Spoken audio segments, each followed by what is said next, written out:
Right, so day one, what I did was I came in, I've scouted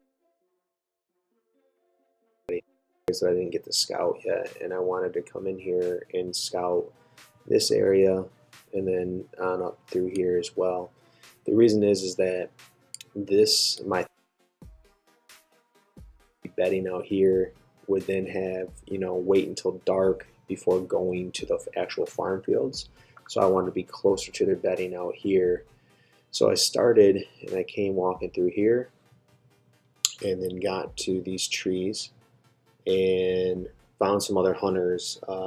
There was a stand here, ladder stand over here, but this was very, very wet, and it was hard to find the beds right now because I really don't know for sure if there's going to be that much water during the season. If so, this is going to be like a C level place for me. Like I'll have my A spots, my B spots, my C spots. This would be like a C spot if it's that wet, because it was very, very wet out there, and pretty much everywhere. And then I made my way as far as I could up here, but ran into some private property lines supposedly, but Onyx said it was state land. So I ended up coming out driving, and because I wanted to get over here and see this area, and I couldn't make it to it, so I had to come out, drive, and then come from this direction.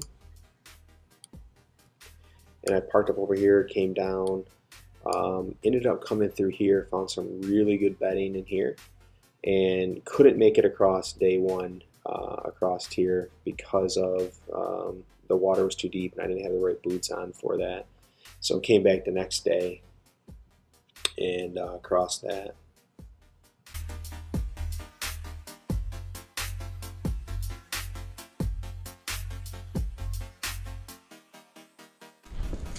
All right, making our way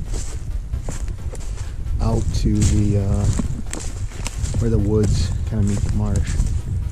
So snow is pretty much melted and gone up here, which is what I was hoping for. But I'm having a feeling that this is going to be a pretty wet day. So I brought with me these mudders as well, and that allows me to help get into areas where it's not quite cattails, but it's really kind of thick mud, and you sink in quite a bit, and so that will help me get through that and walk if I need it. So we'll see. They were very useful last year for me in some areas similar to this. So I'm going to see what I see here, keep my eyes out, and take you along. A real thin layer of ice and this muck underneath, and lots of water around, but right now the mud underneath is still firmed up. It's not quite as soft, so that's good. It makes it a little bit easier to walk, but I'm going to try to walk this edge of this little waterway here and see if I can find some more solid ground.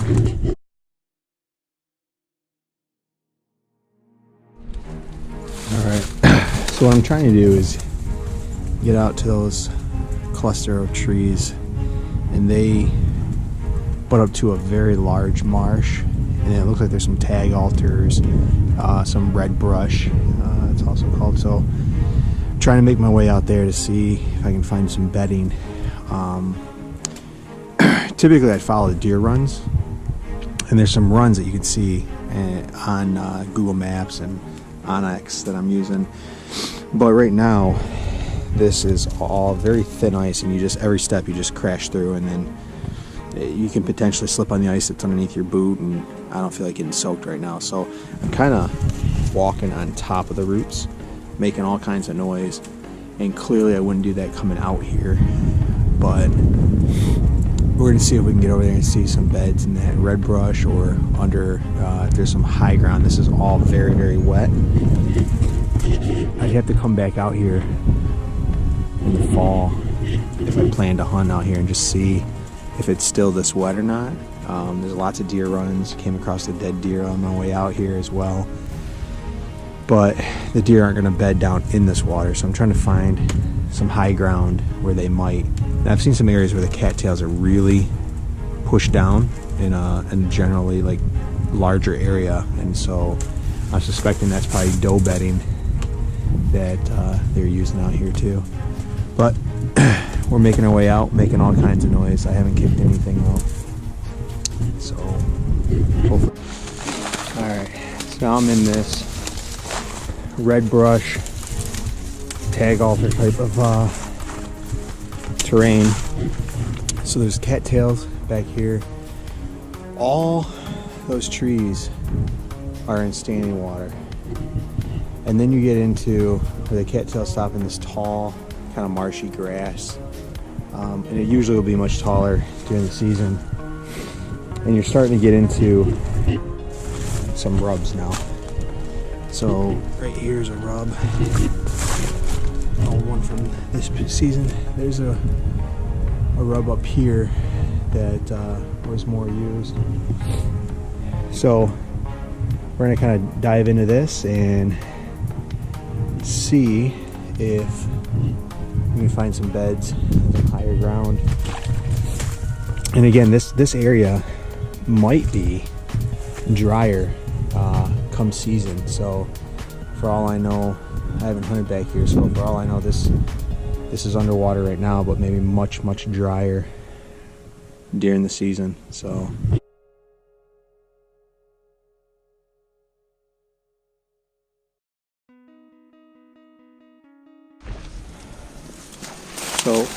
this is an area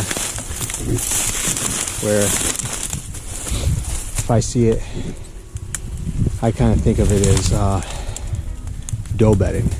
It's a larger area. It's kind of in a circle, and it's matted down like this. To me, that's more doe bedding than buck bedding. So it's good to note, especially during the rut. The bucks will try to get downwind of that doe bedding more and see if there's a hot doe in there. So it's definitely good to know where they're at, because you might be able to catch a cruising buck during the rut.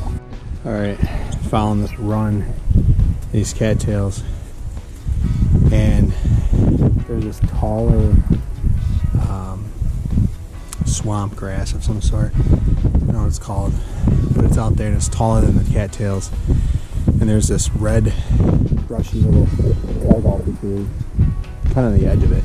And a lot of times those bucks will bed right up against that stuff. They'll have a little barrier behind them, depending on the wind. So I'm gonna walk out there and see if I can see if there's a bed under it. Oh, just came off of there. And there's this little cut right here. When you look, there's a run. It leads, or leading at least, directly to that little knob of a tree brush we saw. So those are the things you gotta look for. Not guaranteed to be a bed, but there's definitely a run going to it, both from here and this way. So that, depending on the wind, they can bed up underneath this, and they have exit routes.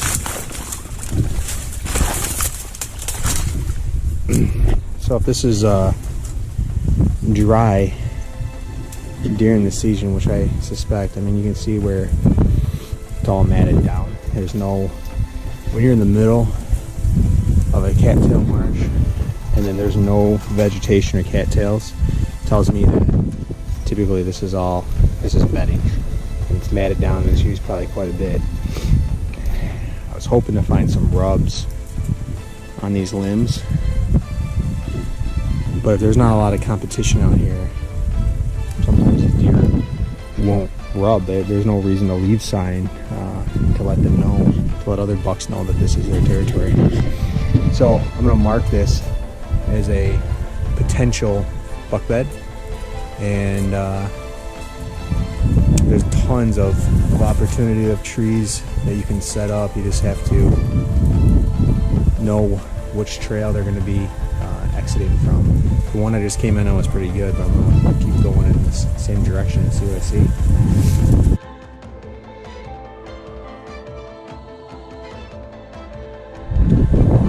This is extremely matted down.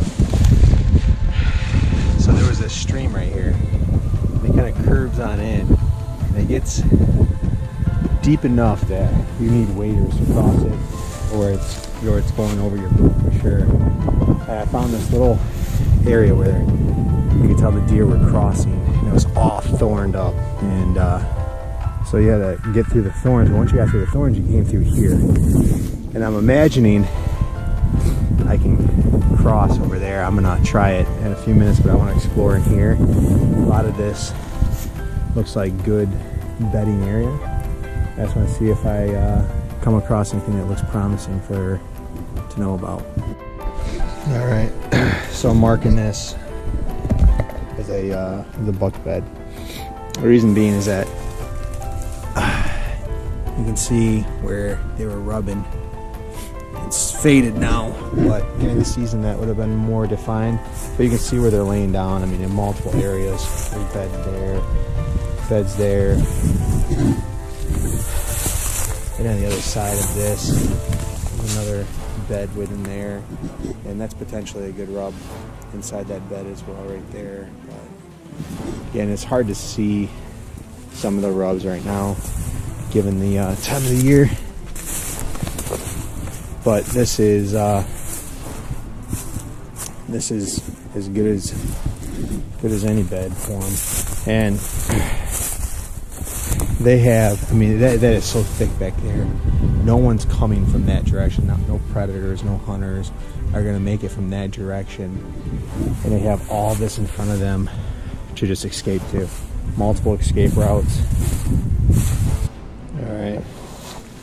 Here's another buck bed.